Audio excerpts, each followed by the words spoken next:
Est-ce que le fait que ce soit vous qui mettez en scène un livre d'une réalisatrice aussi, est-ce que il y a la peur ou le sentiment qu'on peut atteindre ce genre de choses, pas à cette dimension-là, mais qu'on atteint une espèce de vol? Il n'y a pas eu de peur, vraiment il y a eu que du plaisir.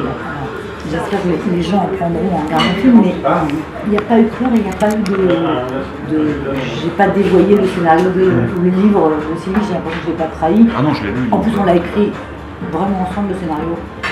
Donc c'est plutôt un bon moment qu'on a passé ensemble à essayer d'imaginer un film à partir de cette histoire.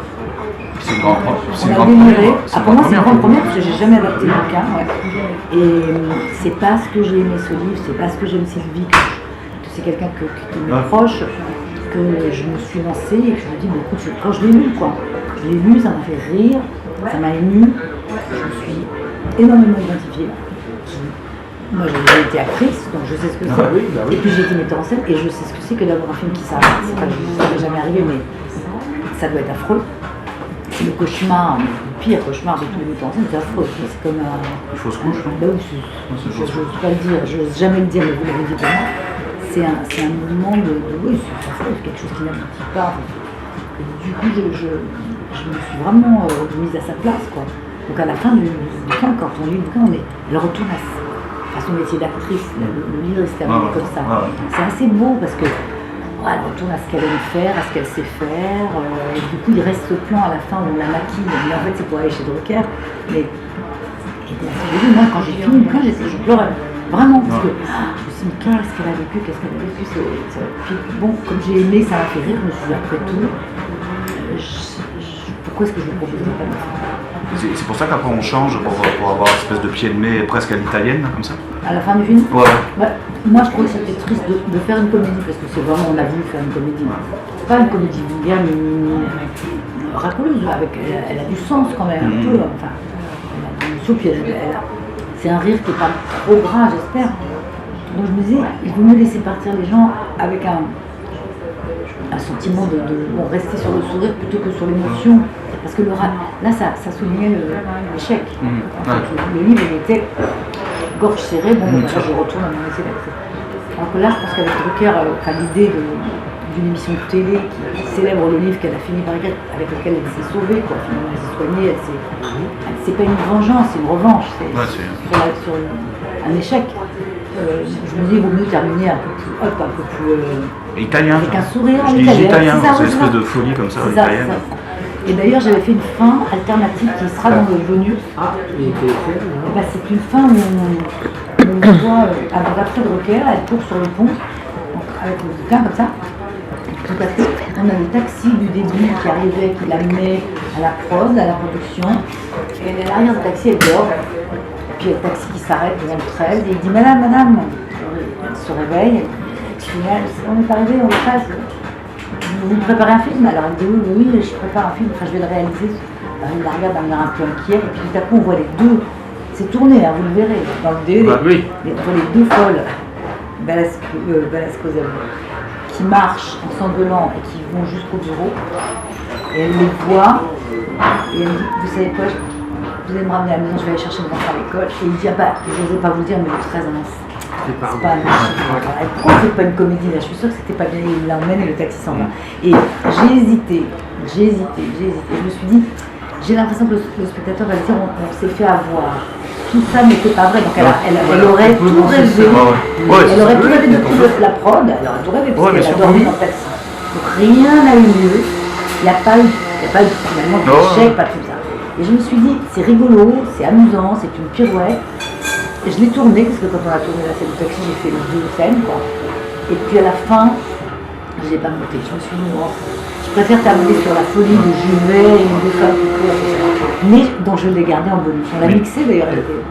Alors, vous avez écrit ensemble le scénario. Comment vous avez travaillé? Vous travaillez séparément? Non. Mais vraiment, dans chaque scène, vous les discutiez ensemble? On a tout écrit ensemble. On avait le bouquin. Non, pas du tout. On avait le bouquin, on avait le livre, qui était quand même une base très solide, parce que l'histoire, on l'a suivi du début à la fin. Donc, on a fait un premier travail qui était d'éliminer ce qu'on ne voulait pas laisser dans le bacon. Alors ça on veut, ça on veut pas, ça on veut, ça on veut pas, ça on veut. Donc on a fait une espèce d'ours de version monstrueuse, prise du livre, mal prise quoi, juste voilà le récit. Un peu brut. Brut, mais en enlevant ce dont on se disait, mais ça c'est pas la peine, sans rien ajouter. Et ensuite, on est parti aller scène 1, ça commence comme ça, c'est la scène finale du tournage. Alors, on a fait plusieurs versions. Au début, je ne savais pas exactement comment j'allais faire cette scène de plateau, il y avait quand même la porte des fleurs, on l'applaudit, on a écrit scène après scène, ensemble, le scénario. Constamment. Ah ouais? Oui. Ouais. Bah moi j'ai souvent fait ça. Hein. Oui. J'ai souvent Votre façon de travailler Ça dépend, le dernier film je l'ai écrit toute seule, celui d'avant, mais ça m'est souvent arrivé d'écrire à deux. Hein. Il y a mille méthodes, ça dépend des gens. Il y a des fois où chacun écrivait la même scène face à face à des époques, puis après on comparait. Ouais, la comparaison. Oui. Ah bah ça c'est bien, ah ça je te prends, ah ça c'est moins bien, voilà. Ça, il y a aussi, va prendre cette partie, moi je prends cette partie, mais moi j'aime bien, c'est très agréable un scénario. Je trouve. Ouais, parce que c'est, comment tu vois la scène? Ah bah moi ils sont au bistrot, il y a une salle au fond, une arrière-salle, il y a une fille derrière. Voilà, on imagine, on raconte et puis après on écrit. Il faut être très pragmatique. J'aime bien. Et le fait d'avoir changé le titre, parce que c'est important, moi, parce que c'est deux concepts, il y a une négative et une positive. Moi j'aimais pas C'est le métier qui rentre, je trouvais que c'était. J'aimais bien le titre du bouquin, ça ne me dérangeait pas du tout. Mais quand on l'a tourné sous le titre, c'est le métier qui rentre. Clap, c'est le métier qui rentre, etc. Puis à la fin, quand j'ai fini de monter, je me suis dit, c'est bizarre, je ne le voyais pas sur les murs, comme un titre de film. Ouais. Je me disais, c'est le métier qui rentre, on te donne des leçons, c'est encore un dicton, encore un truc, c'est un peu vieillot. Pour moi, c'était un peu à l'ancienne et je trouvais pas que c'était un très bon titre, franchement. Alors j'ai dit à Sylvie, qu'est-ce qu'on pense si on change? Elle m'a dit, elle est cool, elle m'a dit, on change, si tu veux, trouve mieux. Je ne trouvais pas mieux. Alors dans un premier temps, je l'ai appelé Où sont les femmes? Parce que je ne trouvais pas de titre. Donc j'ai même écrit le générique avec Où sont les femmes. Il y a la chanson que je vais, après tout, c'est l'histoire de bonnes femmes. Il y a deux femmes ensemble, et puis il y a toutes ces filles, où sont les femmes? Que sont devenues les femmes? Elles travaillent pas. Je me suis raconté tout un truc. Mon femme, déjà pour une femme, c'est pas logique. Bon, ça c'était pas forcément l'atout majeur. Et du coup, j'ai appelé Où sont les femmes, j'ai fait le générique. Et puis, complètement sûre, c'était comme ça. J'avais pas d'autre. Donc on l'a annoncé comme ça. Et puis Josiane, elle a vu le film en projection de presse. Et il y avait Josiane Zamou au dernier rang, on a regardé le film pour la première fois quand les acteurs sont montés, etc. Ils ont bien aimé le film, même beaucoup. Et Josiane est sortie, elle était en furie. Elle m'a dit, pourquoi tu l'as appelé comme ça? C'est pas bien. C'est un mauvais titre. Alors elle rameutait tout le monde autour d'elle et il y avait des amis à moi qui disaient, elle a raison. Alors j'étais folle. Elle a raison, c'est pas bon. Et je me battais un peu parce que j'en avais pas d'autre. Je n'avais qu'à été fait. Hein. Et en même temps, elle m'appelait tous les 3 jours. T'as trouvé un titre? Puis elle était très autoritaire. Je disais, non, pas encore. Elle dit, trouve. Parce que franchement, c'est pas bon, hein, c'est mauvais. C'est pas bon, hein, tu vas rien vendre avec ça. Tu vois, c'est pas bon titre. Donc, j'ai cherché. Je me suis angoissée. C'est 2 mois et demi. Hein. Puis j'avais pas non plus d'affiche. J'avais ni titre ni affiche. Et puis j'ai un copain producteur qui a vu le film et qui m'a dit, écoute, t'as un film entre les mains qui peut marcher, qui peut être populaire, c'est une comédie, c'est sur le cinéma, etc. T'as pas le droit de ne pas avoir un bon titre et de ne pas avoir une bonne affiche. On n'avait vraiment pas une bonne affiche. On avait une photo des 3 avec un truc rouge où il y avait écrit c'était horrible.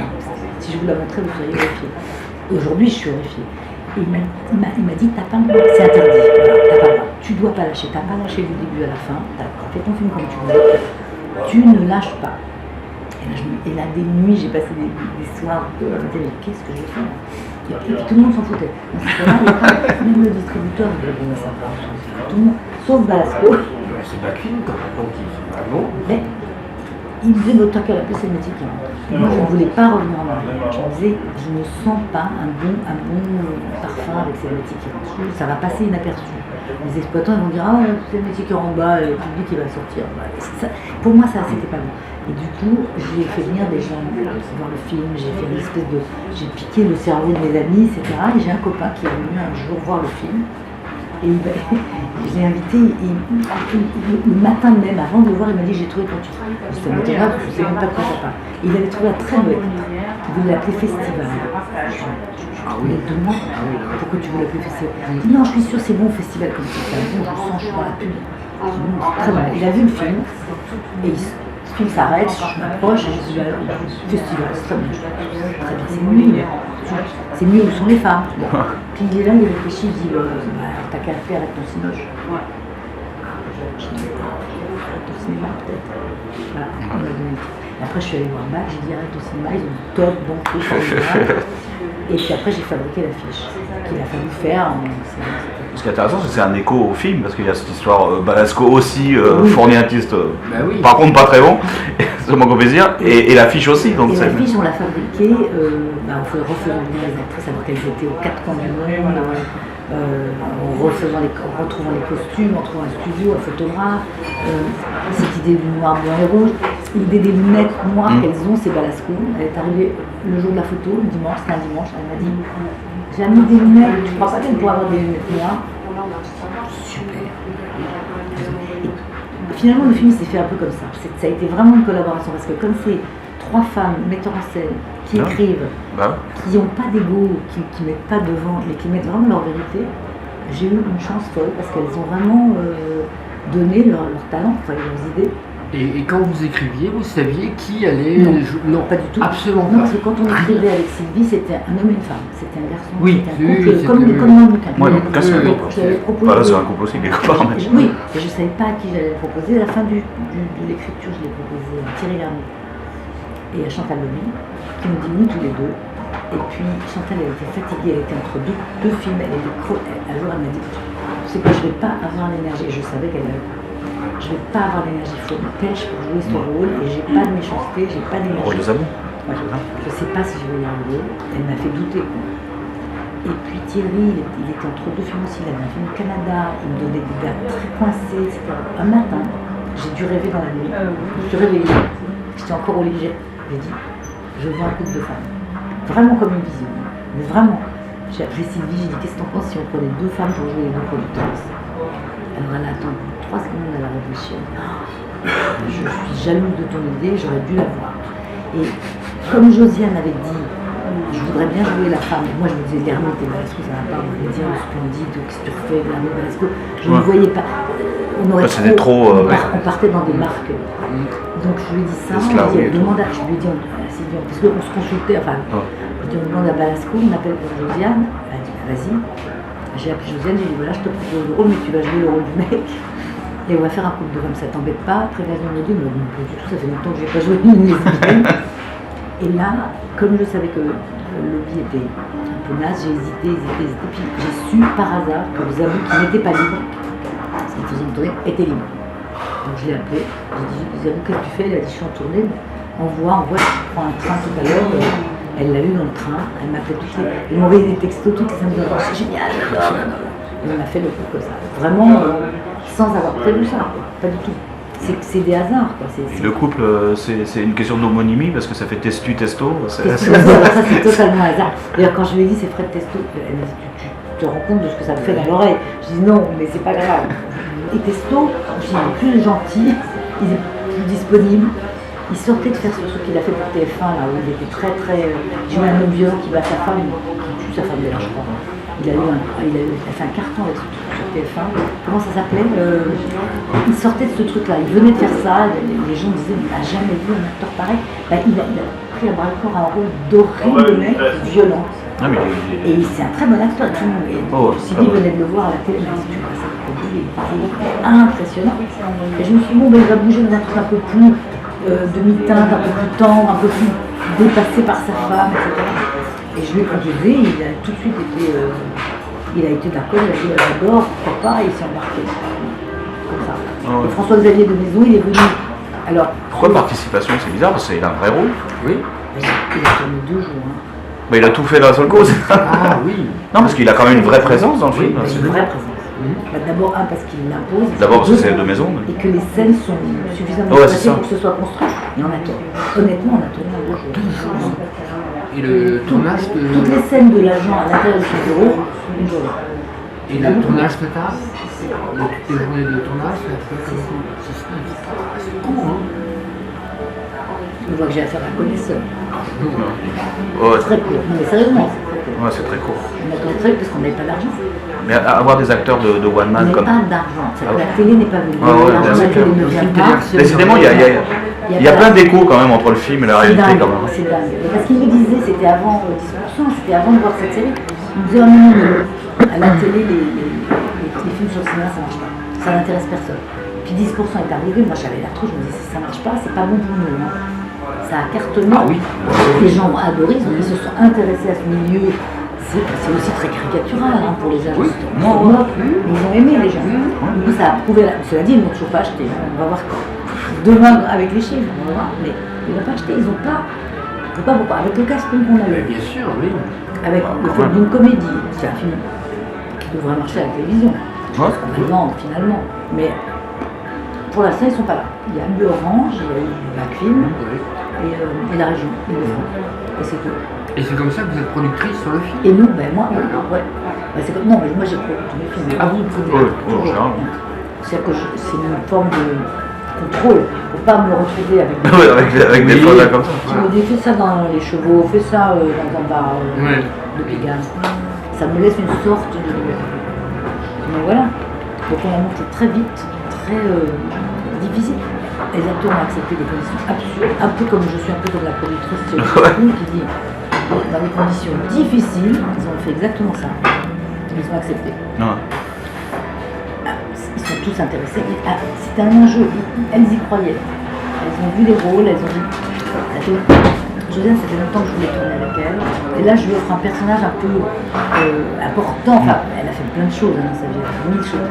Mais là, je savais que je pouvais la rendre à la fois très drôle, jolie, parce qu'elle est plutôt jolie. Et c'est rare. Enfin, généralement, les gens la rangent pas. Hein. Non.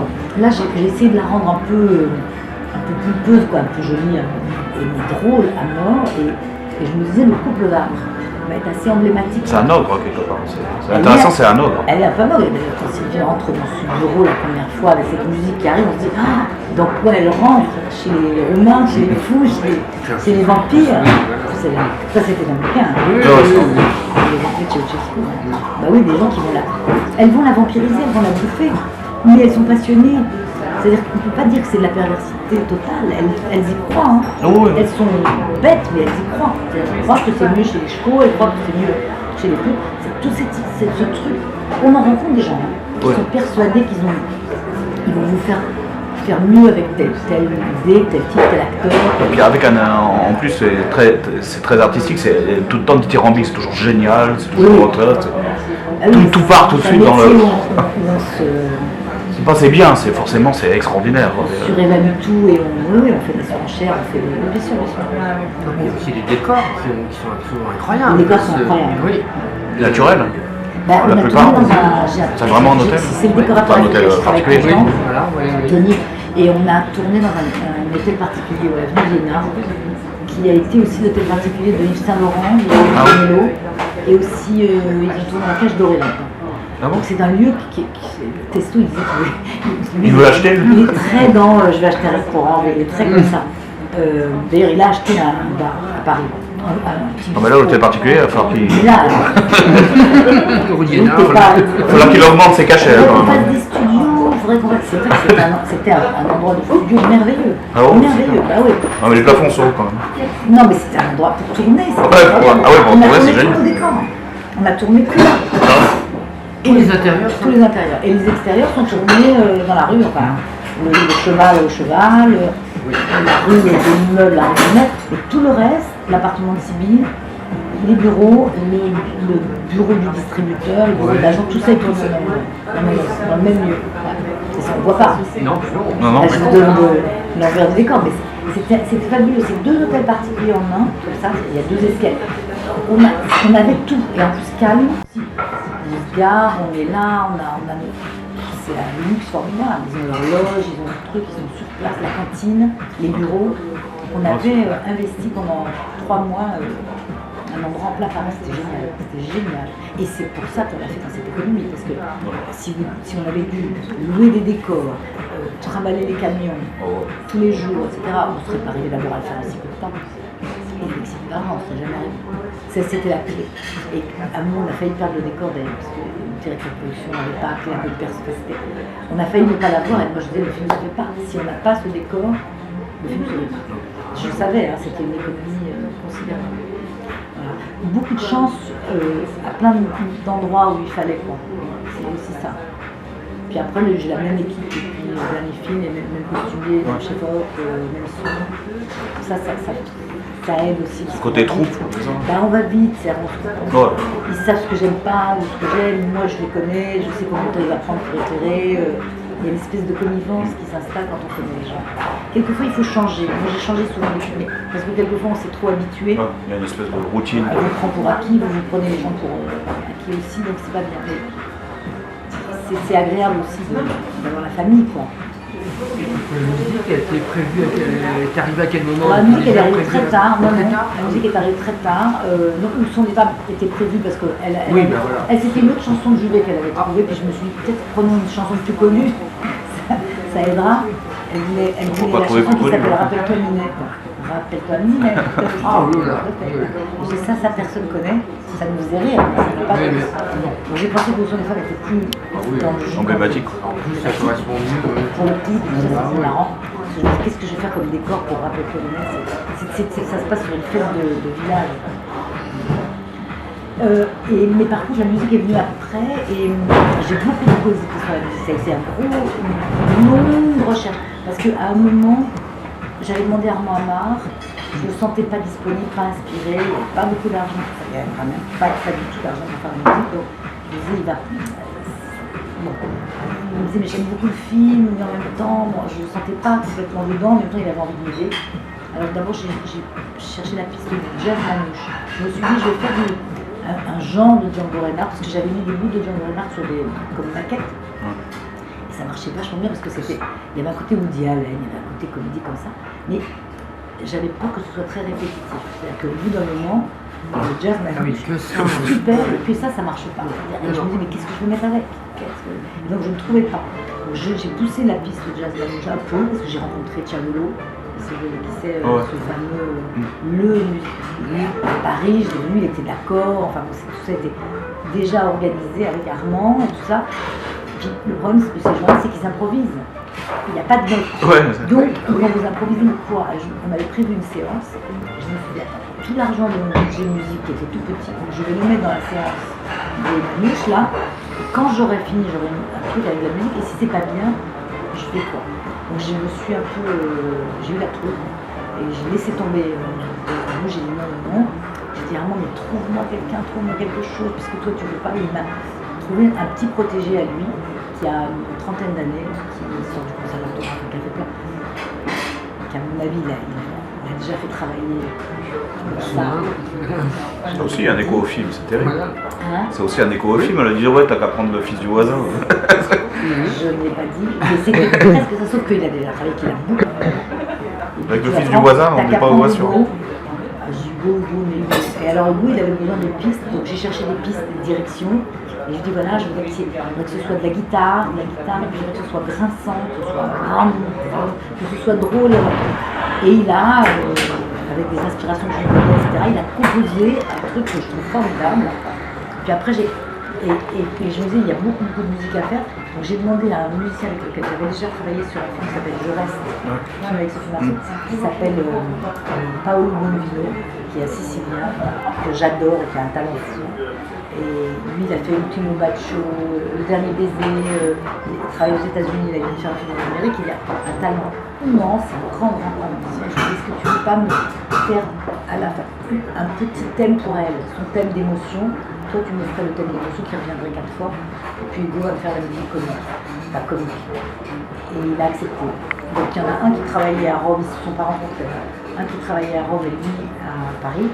Moi j'étais l'été en train d'écouter ce qu'il m'envoyait, et tout ça s'est fait comme ça. Et à la fin, miracle aussi, il y a un truc, et finalement la musique elle a une cohérence.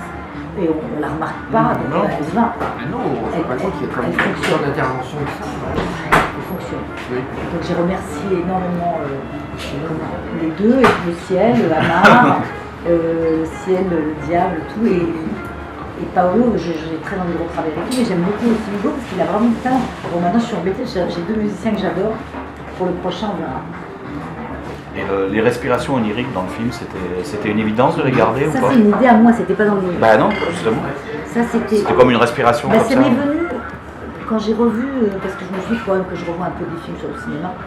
Donc j'ai revu évidemment Ça tourne à Manhattan que j'avais adoré, j'avais rencontré le metteur en scène, etc. Je me rappelle, je lui avais dit, tu veux pas faire un remake en France? Il était vexé. Et du coup, un remake, le nouveau film est vachement bien. Je dis, oui, mais avec les Français, ça serait. Ouais. Et c'est vexé, c'est fâché. Mais je l'ai revu et je me suis dit, vous vous souvenez, il y a cette demi-heure de début de film qui est un vrai cauchemar. Oh, ouais, c'est un cauchemar. Et je me suis dit, tiens, ça serait pas mal des cauchemars. Tout à coup, comme elle est obsédée par son film, et j'ai eu l'idée des cauchemars et j'ai proposé à Sylvie, j'ai dit, voilà, on en ferait un premier, on choperait les gens, donc ils verraient du feu jusqu'au moment où ils se réveillent, et puis on en avait un quatrième, enfin un dernier, que j'avais écrit, que pour des raisons d'économie, on l'a pas tourné, qui était génial, que j'adorais. C'était génial. Parce que dans le livre, elle va à la piscine à un moment. Elle va faire du sport. Et on avait fait une scène où elle va à la piscine. Elle va à la piscine pour se. Donc oui, alors elle descendait, elle était sous l'eau, elle nageait à la piscine. Et le cauchemar, c'était elle nageait comme ça sous l'eau. Et sur son dos, il y avait une grippe. Comme si elle la portait sur le dos. Et alors elle relevait la tête comme ça. C'était une espèce de vision infernale, comme si elle la noyait. Quoi. Et bon, mais on l'a pas fait parce que c'était compliqué à tourner, c'était le jour des tournages. On a dit on laisse tomber la piscine. Mais l'idée des cauchemars, il y a des gens qui n'aimaient pas ça. Mais jusqu'au montage. Jusqu'au montage. Il y a des gens qui disent ah, coupe les cauchemars, coupe les cauchemars. Et moi je pense que ils sont bien, ils sont nécessaires. C'est une psychanalyse quelque part. C'est une auto-psychanalyse. Mais faire un film, c'est aussi en rêver la nuit, ne pas dormir la nuit. Là, il se fait entrer, donc elle a son inconscient qui résiste. Par rapport à ce que vous disiez, vous vouliez que tout soit un rêve quelque part. C'était une façon de. Le père, tout à coup, il est dans le cauchemar, il dit tout à coup, on voit qu'elle se réveille. Et moi, j'aimais bien l'idée aussi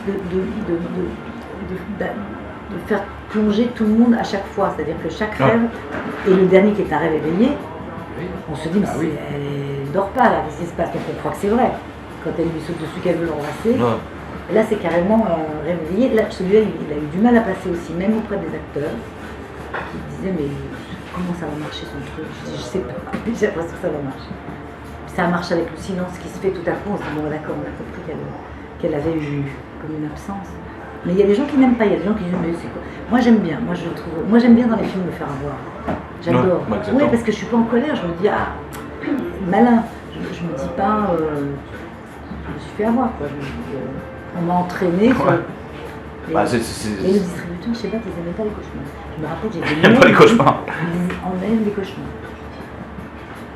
Alors, il me semble bien qu'il y a eu un peu d'improvisation quand même sur le tournage. C'était prévu dès le départ que chacun intervienne un peu comme ça, à faire des choses, ou ça s'est fait. Ça s'est fait comme. C'était des propositions. Oui. Mais par exemple, mais c'était dans le jeu. Dans Zabou, à un moment quand le petit Allemand, Alphonse, qui s'appelle Allemand, Casterman, il lui parle, elle fait na, c'est pas écrit. Quand elle répond, quand elle finit sa phrase, 2 fois elle le fait dans le film. Elle le fait, elle invente quoi. Toutes ces petites choses-là, c'est de l'improvisation. D'accord. Je ne peux pas dire que c'était écrit, elle prolonge sa phrase en faisant gna. C'est du jeu. L'autre idée, c'est qu'elle est arrivée en me disant et si elle prenait la coque, cette fille qui est un peu speed, qui est un peu folle. J'ai dit ok, j'ai accepté parce que j'ai cru que ça allait avec le personnage. Et c'est vrai. Et ça joue. Ça existe. On en connaît et ça existe dans ce métier et dans notre métier. Mais je me suis dit, oui, c'est tout à fait logique. Elle est comme ça, survoltée, donc parfait. Donc elle a justifié son survoltage avec ça. Et puis j'ai jamais voulu la montrer le faire, mais je me suis dit, bon, j'ai fait un petit qui allait dire ça, donc ça me faisait rire beaucoup. Que l'autre soit au courant, qu'elle me dise c'est bien la peine de faire du sport. Je trouvais qu'elle s'emparait bien du truc, quoi. Elles ont joué avec ça, et puis tout le reste.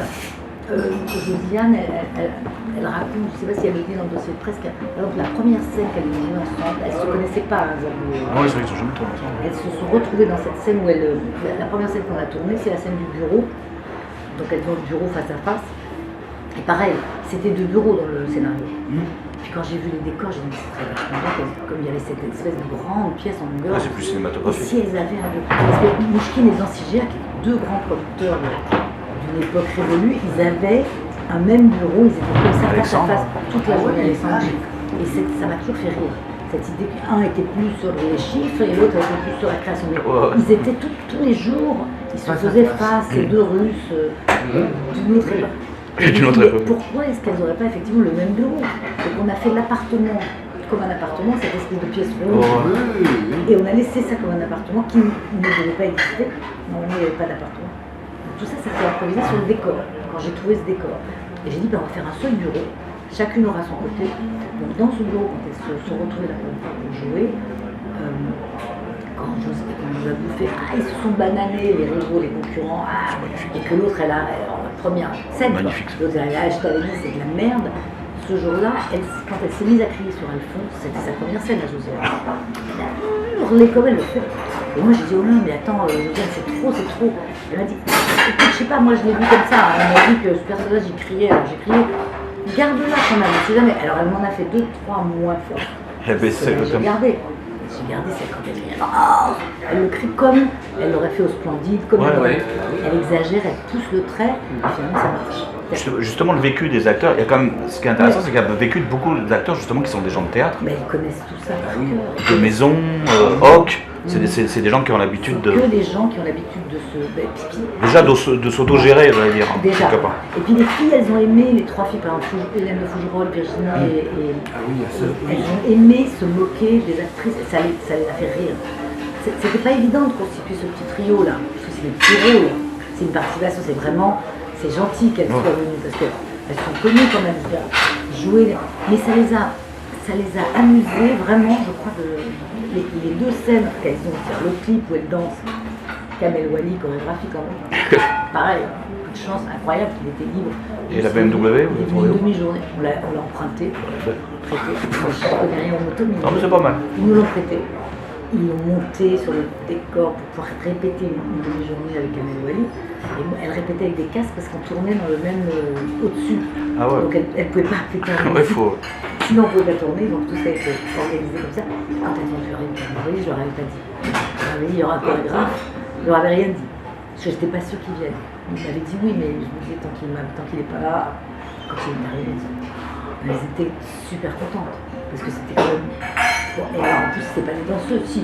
Comment elle s'appelle, Claire, elle s'est dansée. Ouais, c'est bien. Hélène, elle se débrouille bien. Virginie, c'est pas une danseuse, donc c'était. Mais elles se sont pris au jeu, quoi. La tête danse avec les stars. Elles se sont amusées, voilà. Et ça, c'était sympa aussi, c'était vraiment pareil, peut-être de cadeaux. Mais même de maison, parce que de maison, c'est quand même un petit rôle. Oui, il existe. Ouais, il existe. Ça fait bizarre de la participation, du coup, on se disait. C'est vrai qu'il est. C'était un petit rôle, de jeu.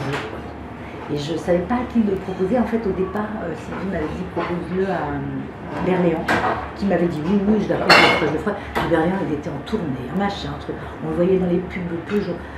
J'en pouvais plus de Berléand, et Berléand était encore un écho. Insaisissable, on ne pouvait pas l'avoir. Encore un écho de ces trucs où il faut avoir le même temps. Berléand, la femme a dit écoute, je suis désolée, j'arrive pas à faire ça. Là, j'étais à une semaine du tournage, j'ai dit merde, on n'a pas d'acteur. Duléry a failli le faire, il m'a dit je viens, si tu veux, j'arrive. Et puis il avait aussi des problèmes de date, parce qu'on avait notre calendrier. Parce que Jabou, elle continuait sa tournée de théâtre. Oui, le théâtre. Donc le temps de travail était super compliqué. Et ça ne marchait pas avec Duléry, donc du coup, j'ai venu à la première, l'autre jour, il m'a dit j'aurais voulu. On a appelé de maison, il a dit d'accord, j'arrive. Ça s'est fait comme ça. Donc on a un super casting finalement. Est-ce qu'il y a eu un temps de préparation, de lecture, choses comme ça avant, ou ça s'est fait vraiment? On a eu 2 mois actuels de préparation.